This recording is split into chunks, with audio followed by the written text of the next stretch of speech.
Good morning, good afternoon, good evening mga ka-readers and ka-hearers. Thanks be unto God, to God be all the glory and praise. Thank you also for reading the Bible with me.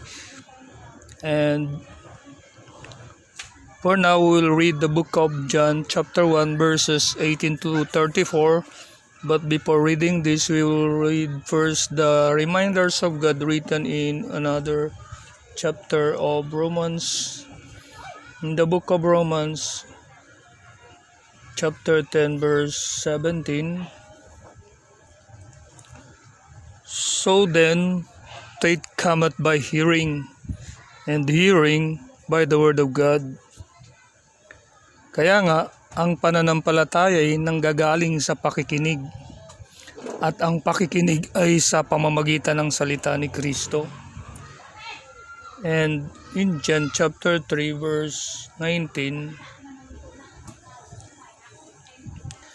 and this is the condemnation, that light is come into the world, and men love darkness rather than light, because their deeds were evil. At ito ang kahatulan na naparito ang ilaw sa sanglibutan, at inibig pa ng mga tao ang kadiliman kaysa ilaw, sapagkat masasama ang kanilang mga gawa. And in Matthew chapter 5 verse 14, Ye are the light of the world. A city that is set on an hill cannot be hid. Kayo ang ilaw ng sanglibutan. Ang isang bayan na natatayo sa ibabaw ng isang bundok ay hindi maitatago.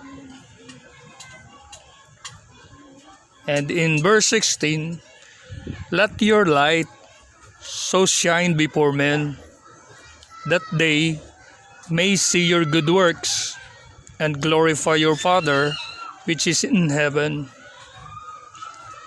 Lumiwanag na gayon ang inyong ilaw sa harap ng mga tao, upang makita nila ang inyong mabubuting gawa, at kanilang luwalhatiin ang inyong Ama na nasa langit. Let's go back to John chapter 8 verse 12. Then spake Jesus again unto them, saying, I am the light of the world. He that followeth me shall not walk in darkness, but shall have the light of life. Muling ang nagsalita sa kanila si Jesus na sinasabi, Ako ang ilaw ng sanglibutan. Ang sumusunod sa akin ay hindi lalakad sa kadiliman, kundi magkakaroon ng ilaw ng kabuhayan. And in chapter 9, verse 5, as long as I am in the world, I am the light of the world. Samantalang ako'y nasa sanglibutan, ako ang ilaw ng sanglibutan. And in Proverbs chapter 6 verse 23, for the commandment is a lamp, and the law is light, and reproofs of instruction are the way of life. Sapagkat ang utos ay tanglaw, at ang kautusan ay liwanag, at ang mga saway na turo ay daan ng buhay. And in Psalms 119 verse 105,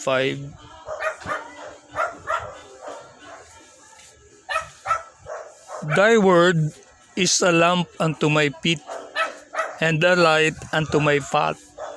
Ang salita mo'y ilawan sa aking mga paa, at liwanag sa aking landas. Let's go back to John chapter 6 verse 63. It is the Spirit that quickeneth, the flesh profiteth nothing.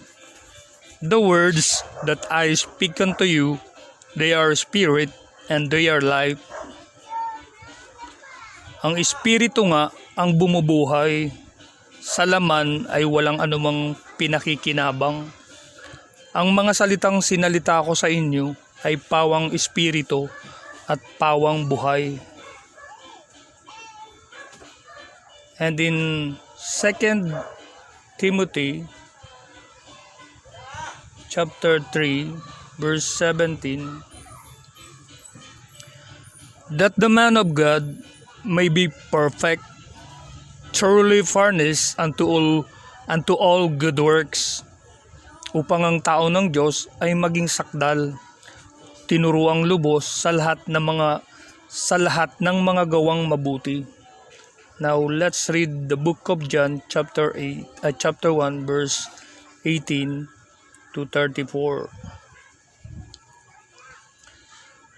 Thanks be to God be all the glory and praise. Thank you also for reading the Bible with me. Please subscribe, like, share, and comment po. No man hath seen God at any time, the only begotten Son, which is in the bosom of the Father. He hath declared him. Walang taong nakakita kailanman sa Diyos, ang bugtong na anak na nasa sinapupunan ng Ama. Siya ang nagpakilala sa Kanya. And this is the record of John. When the Jews sent priests and Levites from Jerusalem to ask him, "Who art thou?" At ito ang patutuon ni Juan. Nang suguin sa kanya ng mga Hudyo mula sa Jerusalem ang mga saserdote at mga Levita upang sa kanya itanong, "Sino ka baga?" And he confessed and denied not, but confessed, "I am not the Christ." At kanyang ipinahayag at hindi ikinaila. At kanyang ipinahayag, "Hindi ako ang Kristo." And they asked him, "What then? Art thou Elias?" And he said, "I am not." "Art thou that prophet?" And he answered, "No." At sa kanya'y kanilang itinanong, "Kung gayoy, ano nga? Ikaw bagay si Elias?" At sinabi niya, "Hindi ako." "Ikaw baga ang propeta?" At siya'y sumagot, "Hindi." Then said they unto him, "Who art thou? That we may give an answer to them that sent us. What sayest thou of thyself?" Sinabi nga nila sa kanya, "Sino ka baga? Upang ibigay namin ang kasagutan sa nangagsugo sa amin. Ano ang sinasabi mo tungkol sa iyong sarili?" He said, "I am the voice of one crying in the wilderness, make straight the way of the Lord, as said the prophet Isaiah." Sinabi niya, "Ako ang tinig ng isang humihiyaw sa ilang. Tuwirin ninyo ang daan ng Panginoon, gaya ng sinabi ng propeta Isaiah." And they which were sent were of the Pharisees, at sila'y sinugo buhat sa mga Pariseo. And they asked him and said unto him, "Why baptizest thou then, if thou be not that Christ, nor Elias, neither that prophet?" At sa kanya'y kanilang itinanong, at sinabi sa kanya, "Bakit nga bumabautismo ka kung hindi ikaw ang Kristo, ni si Elias, ni ang propeta?" John answered them, saying, "I baptize with water, but there standeth one among you whom ye know not." Sila'y sinagot ni Juan na nagsasabi, "Ako'y bumabautismo sa tubig, datapwat sa gitna ninyo'y may isang nakatayo na hindi ninyo nakikilala. He it is who coming after me is preferred before me, whose shoes lashes I am not worthy to unloose." Siya nga ang pumaparitong sumusunod sa akin, na sa kanya'y hindi ako karapat dapat magkalag ng panali ng kanyang pangyapak. These things were done in Betabara, beyond Jordan, where John was baptizing. Ang mga bagay na ito'y ginawa sa Betania, sa dako pa roon ng Jordan, na pinagbabautismuhan ni Juan. The next day, John saw Jesus coming unto him, and said, "Behold the Lamb of God, which taketh away the sin of the world." Nang kinabukasan, ay nakita ni Juan si Jesus na lumalapit sa kanya, at sinabi, "Narito, ang kordero ng Diyos na nag-aalis ng kasalanan ng sanglibutan. This is He of whom I said, After me cometh a man which is preferred before me, for He was before me." Ito yaong aking sinasabi, sa hulihan ko'y dumarating ang isang lalaki na magiging una sa akin, sapagkat siya'y una sa akin. And I knew him not, but that he should be made manifest to Israel. Therefore am I come baptizing with water. At siya'y hindi ko nakilala, tatapat upang siya'y mahayag sa Israel, dahil dito'y naparito ako na bumabautismo sa tubig.